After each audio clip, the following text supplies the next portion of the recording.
she really helped me unpack my limiting beliefs that kind of laid down the foundation. So for me, that was the best start for me. I consider the starting point my mind, getting my mind right. When you are going to those jobs, clocking in, you have a spirit of procrastination. That might work okay with you in the job, but not in your business. So I love the habit stacking method of, like you said, just focusing on one thing at a time and not trying to do everything. And then also attaching habits to the things that you already do since you're already in motion.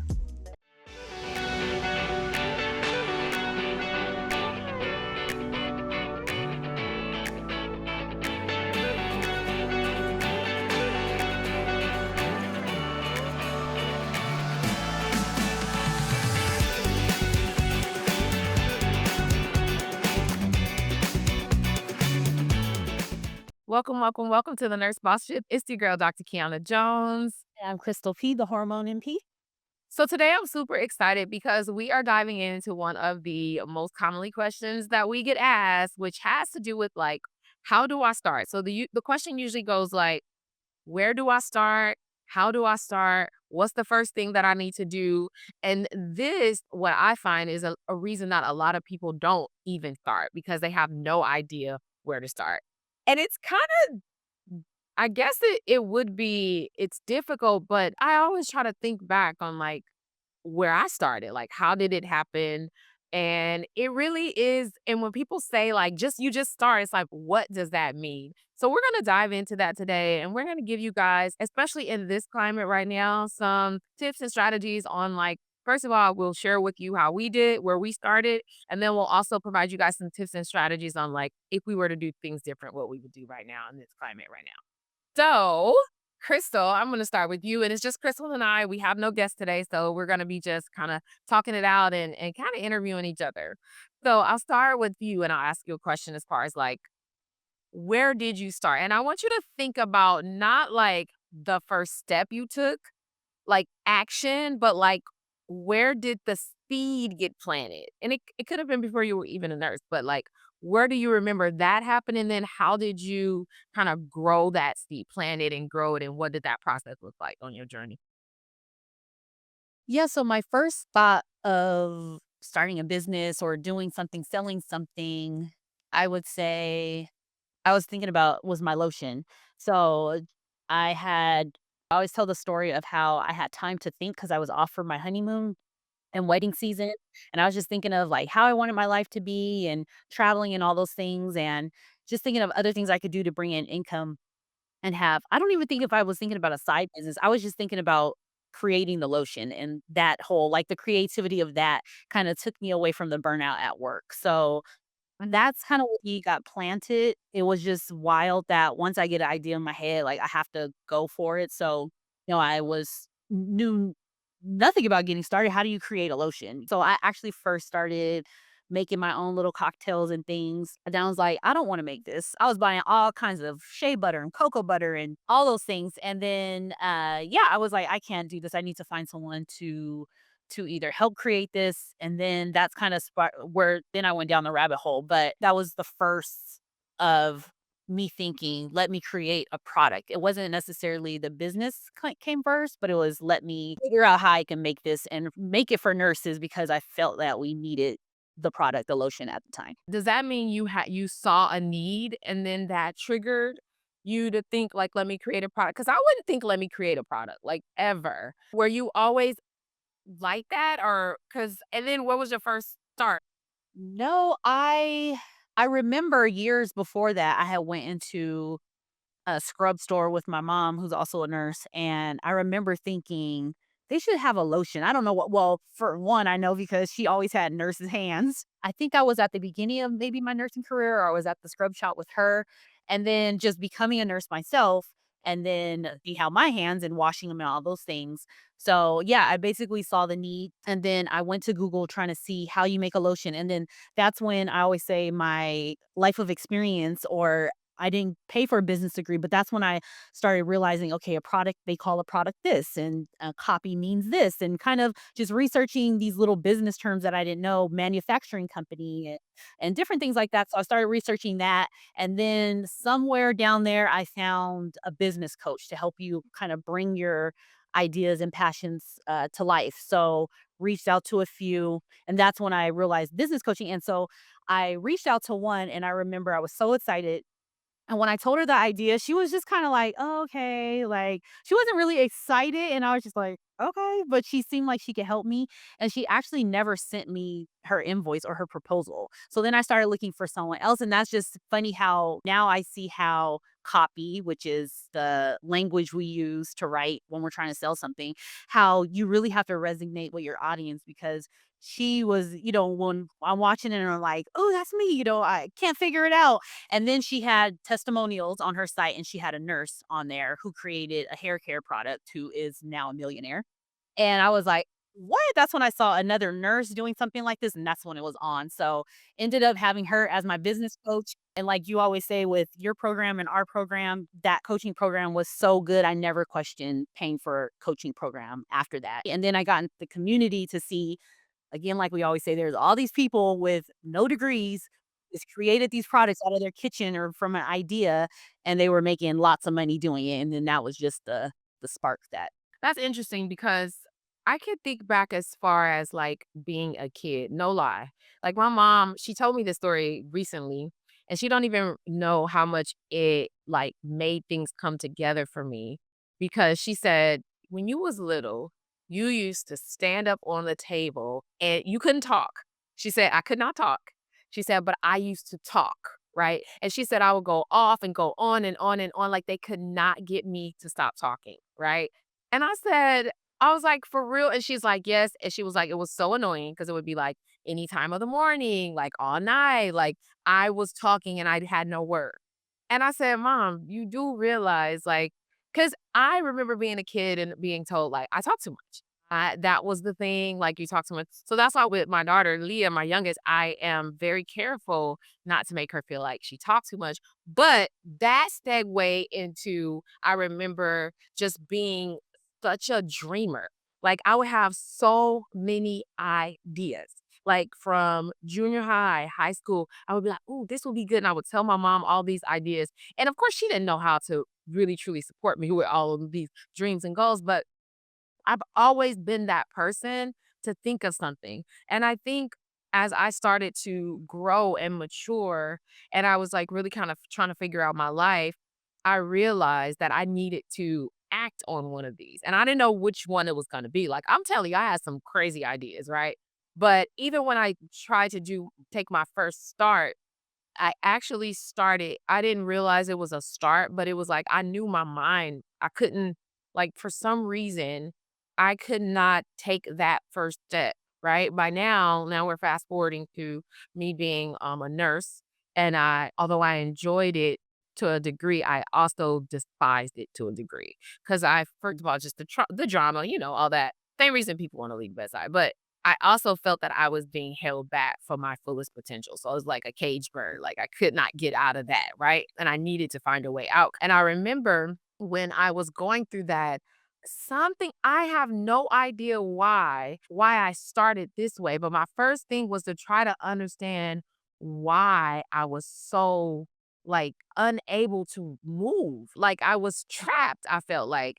And so I guess just I was already educated. I think I had already went through the master's program already. Like so I had started to just understand a little bit more and I was started to talk about I need a coach. I need a mindset coach. I started to say it to people, right? how did you know about a mindset coach or I was listening to Les Brown was on. He was my number one at that time. Then from there I got introduced to Zig Ziglar because he always talked about him. And then of course Tony Robbins was always big, but I didn't kind of relate to Tony as much as I did to of course Les Brown, which is interesting because even Zig Ziglar, like Zig Ziglar is a white man, right? But it was just like as they were talking about others, and then you know how the algorithm goes start showing you. So as I was going through that, I was picking up on those themes, and they were like, "You need a coach. You need to change your network. You need to get in rooms. You need to." So I'm listening to that, and I'm like, "Okay." then the first thing I need to do is I need a mindset coach. And so I started researching like mindset coaches. But I back then, this was must have been in like 2015, 20 maybe. Yeah, I didn't even have my baby. So it was 2015, 2014 when I first started. And so I started looking up mindset coaches. Then I started talking because they say like what I learned from Les Brown is something called the reticular activating system. And he's like, if you start to think about it, it will start to appear in your space. Like if you just think about it, your mind will start to see it, right? And so I started talking about it. And then my boss at the time, she knew how ambitious I was. This is why I was working at House Soup. And she as House Soup, and she goes, I got a friend you should meet. She say she's some kind of mindset coach. I don't know what it means. Right? She was like, I don't know what it means, but this is what she say she is. So maybe you guys should connect. And then I'm like, okay. So we kind of talked about it and that was it. And then I like would not let her forget. I'm like, don't forget you're supposed to give me her number. Don't forget she's supposed to give me her number. So finally got the number, had a call with her. And honestly, it was like I was told, it was $2,500 most I ever spent on anything like that.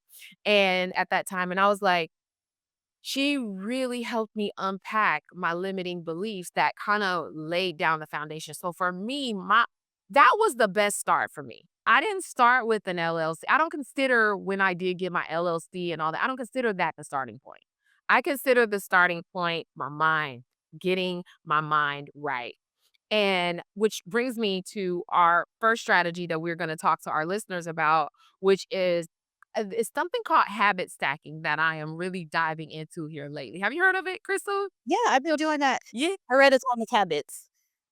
Okay.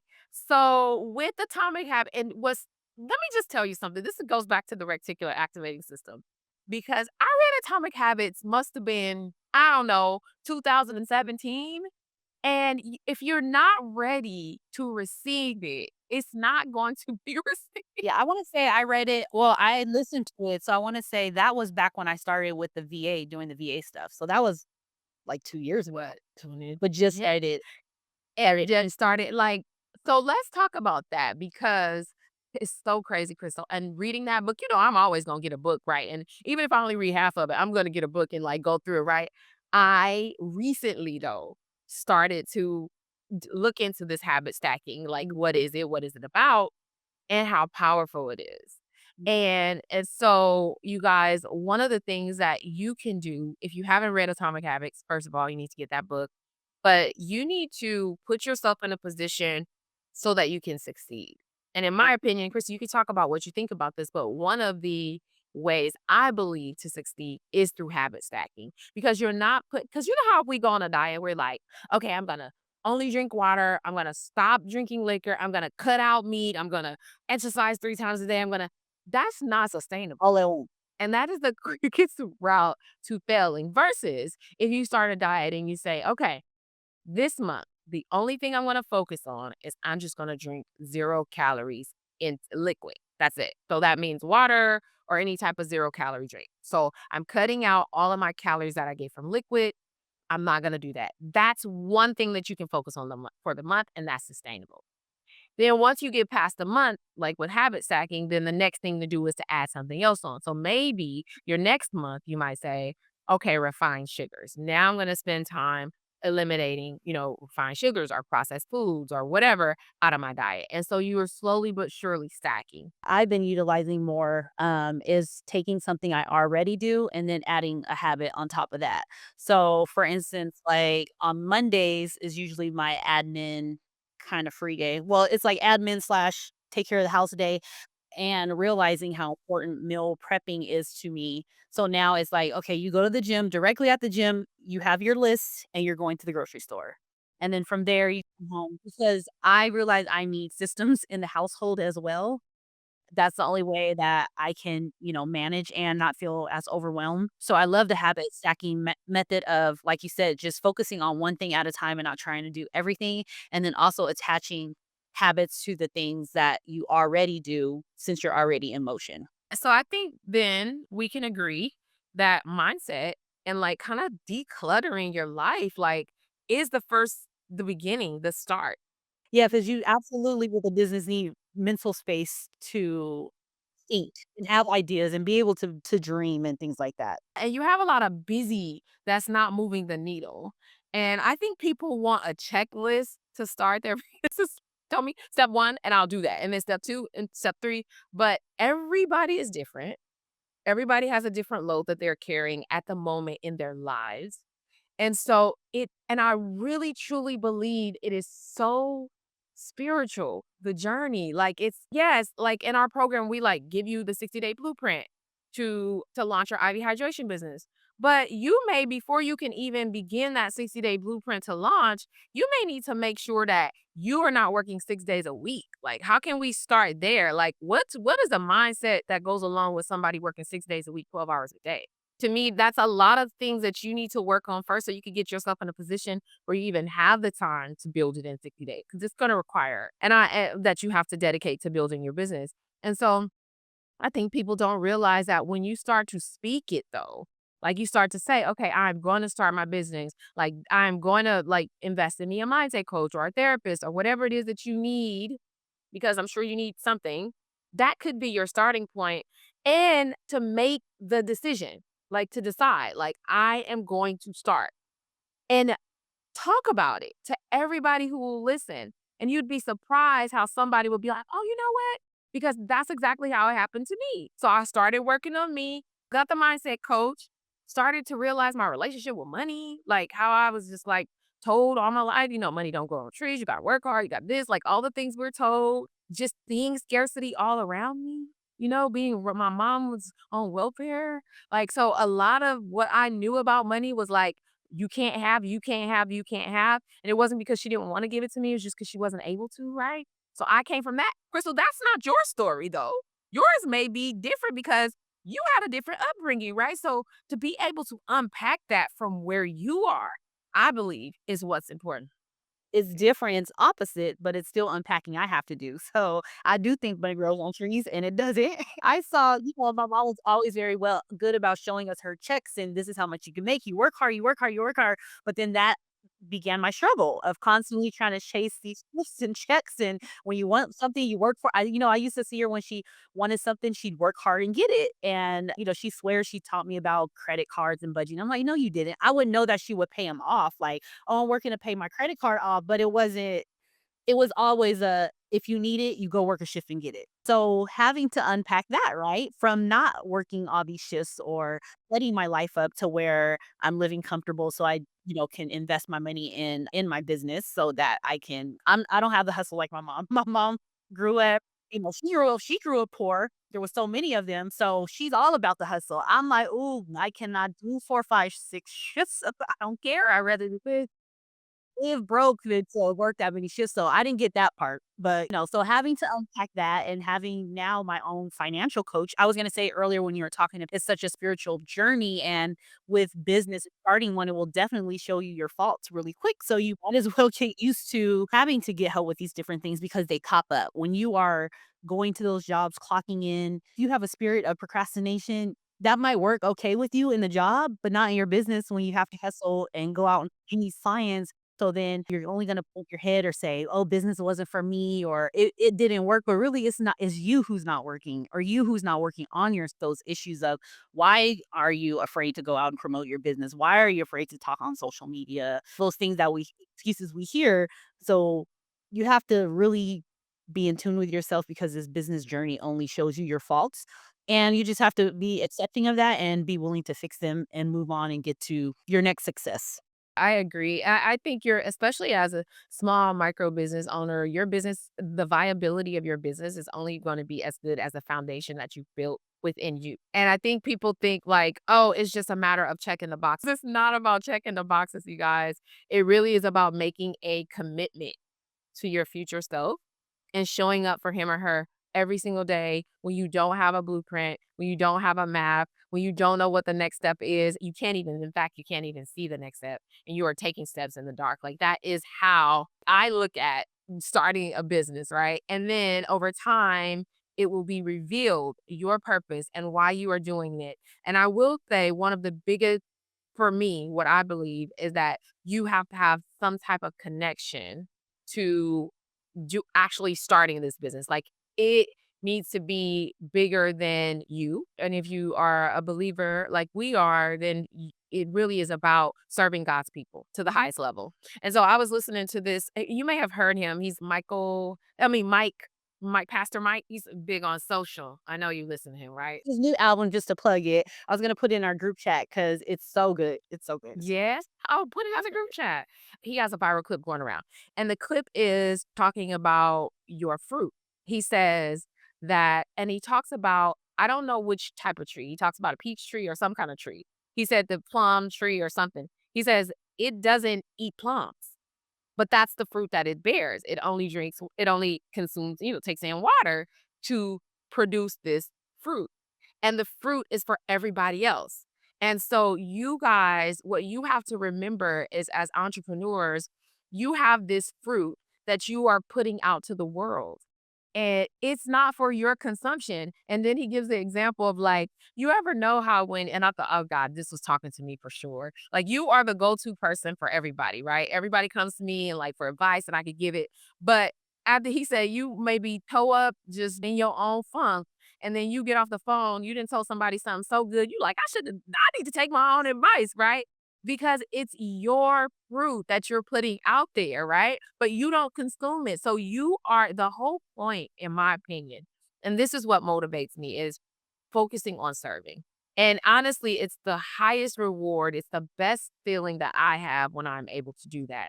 And so when you guys are starting, you have to kind of package all of that, like your beliefs, like what your challenges are, what you really want to do, and something that you can stick with, even if you didn't make a lot of money for the next 5 years. Like, you have to really think about it like that and be willing to still do it. So, what all things do you need to unpack so you can position yourself in a way that you are able to go on this journey with virtually nothing, right? Unless you have someone who's a mentor or whatever. If you hire a mentor, then of course you have a nicer road that you're going to travel, still going to be bumpy, but not as bumpy, right? You have to be willing to, if you're willing to sacrifice and leverage your money, then you'll have a little smoother road, right? But you still have to be willing to go the journey and go the distance. And it's going to take time before you're able to reap the harvest, and that, in my opinion, what you're gonna have to focus on. What would you say is another one last thing before we head out? Like, what would you say is one last, so we said mindset, we have to deliver on that. We said habit stacking is also a good starting place. It seems like we just really focusing on the actual individual. What would you say is another starting point? Attention, aspiring entrepreneurs in the healthcare industry. Have you ever dreamt of starting your own successful IV hydration business? Well, your dream is about to become a reality. Imagine a business where you can make a difference in people's lives while building a thriving venture. We're excited to invite you to a free webinar that will unlock the secrets to launching a successful IV hydration business. Join us for an exclusive event where industry experts will share invaluable insight on the essential steps to launch your IV hydration business, building a six-figure business from scratch, navigating the challenges in the healthcare entrepreneurship journey. But that's not all. Attendees of the webinar will get a sneak peek into our comprehensive IV hydration on demand course. Discover how this course has empowered others just like you to turn their passion into profit. Picture this: lifetime access to in depth video trainings, business strategies, SOPs, and exclusive bonuses that can catapult your success. Register now for our free webinar at https://apply.trueusavvy. That's truusavvy.com/training. Don't miss this opportunity to kickstart your journey to a rewarding and lucrative IV hydration business. Because my other goes along with it, but it comes back to The mindset. no, well, it comes back to which is part of mindset is finances, being that we are nurses and just pulling ourselves away from that and just really getting our lives set up to where we have extra funds to be able to put towards a business or use other people's money, but that takes having good credit. So I feel that relieves a lot of stress, would relieve a lot of stress off of nurses starting. So I always give the tool of so there's 2. One is definitely the finances and just minimizing things in a way so you don't have to stress on finances. Unfortunately, everybody may not have that luxury, but if you can definitely try to focus on that, I would at least hone down on some bills that you can pay off before getting started within business or paying off working to pay off your bills so that you can use credit. The other I was gonna say, but I forgot that fast. Network. I think he was gonna say surround yourself with the right people. Was gonna say definitely get in some groups. There's local groups with networking with just other business entrepreneurs in your area, women. Just go and talk to people and network and get that. Bring a friend with you if you're shy and you have a friend that's a talker.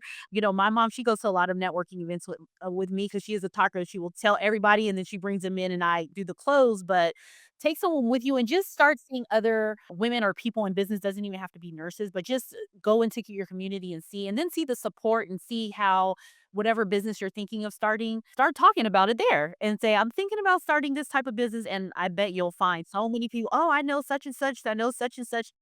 Do that, and you will probably be so inspired to start. I just thought about that because there's a networking event I wanna go to this weekend, and my trainer went last year, and she's like, "Oh, I got so many clients from going to that." So, just surround yourself and start looking, for other groups, if that's virtual or in person, with maybe, like-minded nurses or other entrepreneurs where you can really get a outside look at what other people are doing and how they are thriving so that you kinda have a blueprint on the steps that you wanna take. But I think that's very important because your community and your network is going to be what takes you to the next level after you decide and you get the mindset right and your habit stacking.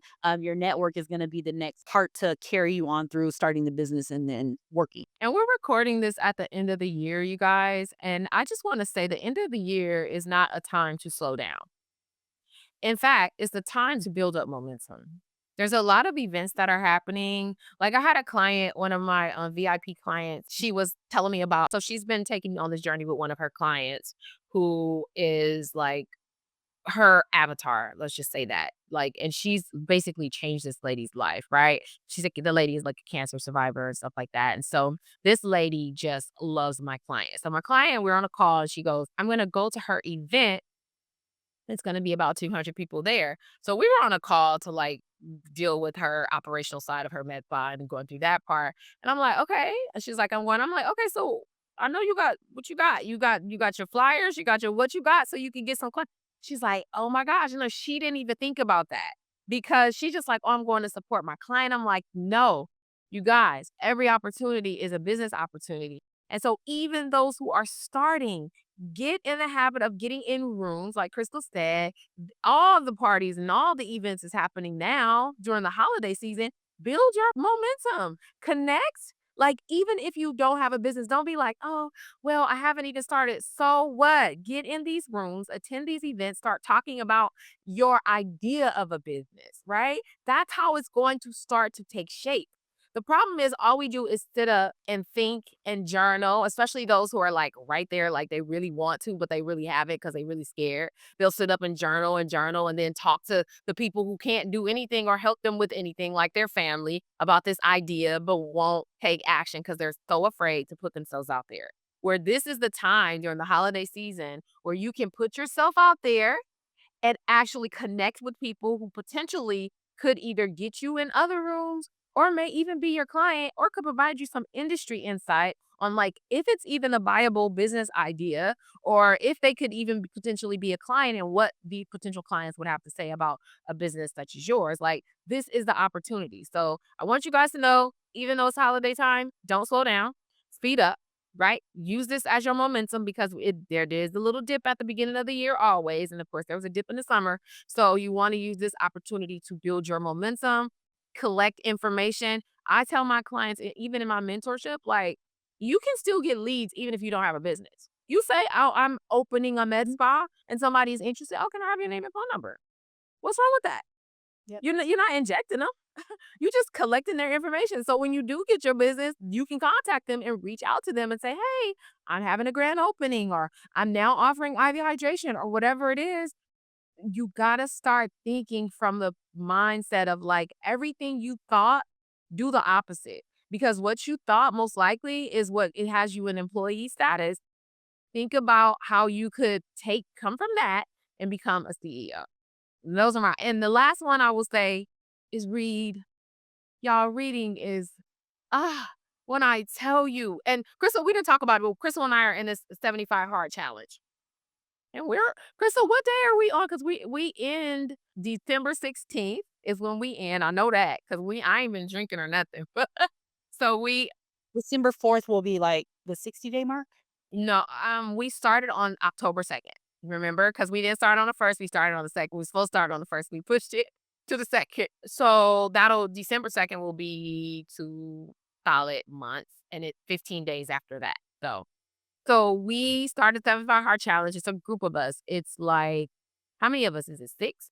Yeah. 2. It's about 6 of us in the group, you guys. And the 75 Hard Challenge is really like a mental toughness type of challenge. If you guys haven't heard of it, really quickly, exercise twice a day, 45 minutes each time, one being outside, must be outside. You have to drink a gallon of water. I still ain't successful at drinking a gallon of water. I don't know about you, Chris, but I try. You have to drink a gallon of water. You have to read 10 pages of a nonfiction book, like a personal development type of book. You have to do that every day. And you have to take a photo every day. And you have to, what is the other thing? No alcohol. No alcohol. Right. And then there's one more thing I'm missing.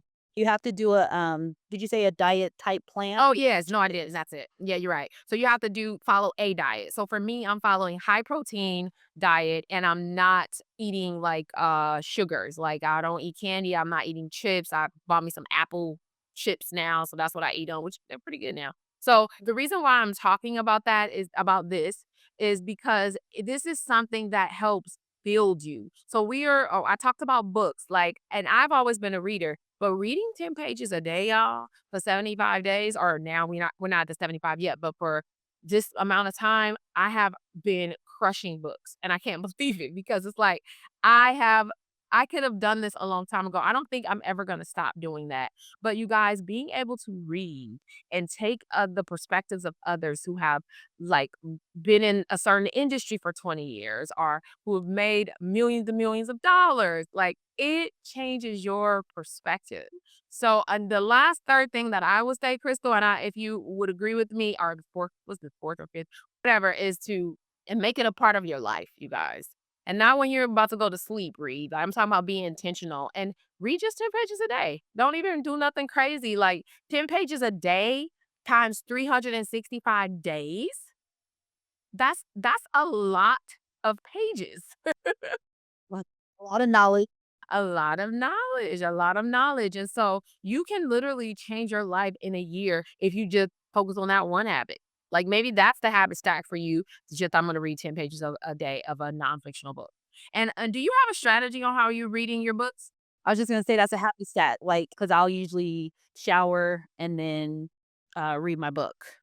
And then after that, then if I do wanna watch some TV, I can, but I haven't even been hardly doing that. But yeah, I usually do it at night or, sometimes I take my book with me to work and I'll read on my break. What's your strategy on selecting a book? Do you have a strategy on selecting a book?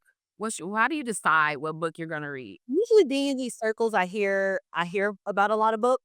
Yeah, that's true. Yeah. I have so many. Again, listening to podcasts too, I pick up on a lot of books. So anytime I hear about a book, I'll usually save it and then research. But that's usually the strategy how I've had lately, being around so many people and listening to so many things. But before, I used to literally just scroll like Barnes and Nobles, but I was more of a fiction reader. So don't tell me you read Harry Potter and stuff like that. You read Harry Potter? No, not those type of books. But I'm saying I wasn't reading business books. Ah, oh, okay, gotcha. I read like novel books. I'm like a novel book reader. More books for my self-help books, self-development books. I was really heavy into self-development books before, but now more business books and things like that. So I try to at least do I usually have my problem is I usually have 3 books in rotation at one time. Yeah, I'm like that too. Oh, so I usually have the 3 books on rotation, so I'll have a novel book, a business book, and then some sort of other personal development book going on. If I hear it, I'm buying it. Like a mentor, they could be a virtual mentor that I've never met or a mentor that I actually have paid or whatever. If they mention a book, I'm buying it, right? And it's crazy because something I'm rereading now that I was like, oh, I got that. Oh, U Squared. I read that book so long ago, right? And now I'm rereading it and it's just a whole different perspective. And so for me, it's like where I am in life. I can feel what I'm struggling with, right? So right now losing my dad and like I'm just kind of in a funk. Like it's just like So I have to work through that. And so I go to book for that. Another time it could be like I'm really struggling with my procrastination. So I'll pull out the 7 highly successful people by Colt. Yeah, I'll pull that book out, or like, it just depends on where I am, and they all are on my bookshelf, so I could just go to them and I love when I see like a reel and then they're like, "Oh, you got to read these books," and I've read like 90% of them. I'm like, okay, so I'm doing something right. But yeah, you have to. And for me, if you're at a starting point, one book that I would strongly recommend if you're just trying to figure it out, considering everything Crystal and I just talked about, get the book Start with Why. That's a really good book, and it really talks about like understanding why you're doing it, like getting deep to like why does it matter? Why do you care? Why do you even want to start a business? Like it's hard. Like, you know what I'm saying? There's a lot of difficulty that comes along with this. Like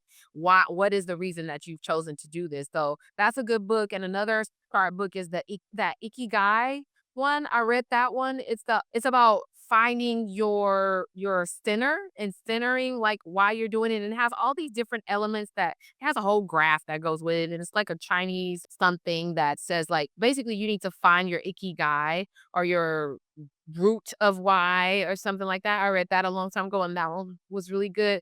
And the last one I would say is The Untethered Soul, which I always tell all my students to read. The Untethered Soul. You got to read The Untethered Soul. It really helps you deal with those limiting beliefs, those voices that tell you you can't do it. And I think that one is a good one as well. So listen, you guys, let's just kind of recap, Crystal, what some of the strategies were that we said. If you guys are thinking about starting a business and you want to know the starting point, I think the biggest takeaway is start from within. And what that looks like is focus on your habits, eliminate the ones you need to eliminate, and then start habit stacking. One habit per month, per whatever, per 2 months, whatever you feel like. Also, we said, Crystal, you said get in the right network, finances in order. That's a good one. Now, I will say this with the finances in order. Don't use that as a reason to like, because when you're working, it's hard to get them all the way in order. That's why you want to start a business, right? So I always believe that you should start when you're not ready. And if you don't have money, that's probably more of a reason why you need to start because working, you're never going to achieve wealth by working for someone exchanging time for money, you guys. I'm just going to tell you that right now. But you definitely don't want to be like, can't pay your light bill starting. It's more so cutting out things you don't need, getting out the trips, the purchases, wasteful things you don't need, so you can just focus on what's an immediate need. Yeah, agreed, agreed. And then we said cutting out trash. What I mean by that is like all this Netflix, people, time you're spending like doing things that are not moving the needle forward. People watching me, "Do you watch?" I'm like, "I don't watch TV, but I do watch a few shows." Yeah, I do watch a few shows, but just to be watching a whole Netflix series, like, how? My mind is always makes me feel guilty of what I should be doing in my business. Yeah, unless you are like intentionally like, okay, I'm stepping away to reset, totally reset. But when you're in the building phase and like you're working on build like radio, I don't listen to. I listen to podcasts or YouTube. My son be like, and now he's 17, 18, and he's driving, and he be like, can we have the radio on? I'm like, oh, okay, shit, I'll cut the radio on because I don't have it on. I'm listening to YouTube or podcast or something that I can learn from, right? So just really trying to take inventory because if you want a new life, you have to be willing to sacrifice your old life. I always say that. So that means that the things that you do, you may have to cut some of that out to make room for new things that you need to implement in your life. And then, of course, we talked about reading. So that's also important, you guys. My main thing is you do something and do something now. Okay. Don't have, I'm gonna plan it out, I'm gonna map it out. Stop. Just do something. Do something that makes you uncomfortable. Invest in yourself. Okay. We've talked about that a million times on this podcast. You need to invest in a mentor, a coach, something. Don't feel guilty about investing in your personal development. It's the best thing you could do for yourself. So I think that's it. Chris, anything you want to add before we head out? No, I was just gonna say also I'm really to circle back, but just the networking piece, I think, like you said, at this time is a good time with different events and things going on. So just get out there and just go see what real entrepreneurs are doing out in these streets to build connection and network. And I just feel like for me, that inspires me and lets me know I could do it. And when I see one person doing it, then I know I could definitely do it. And you guys listening can do it too. So, like Dr. Jones said, get out there and just do something. Just do Just something, start. you guys, and you'd be surprised where your life could be this time next year.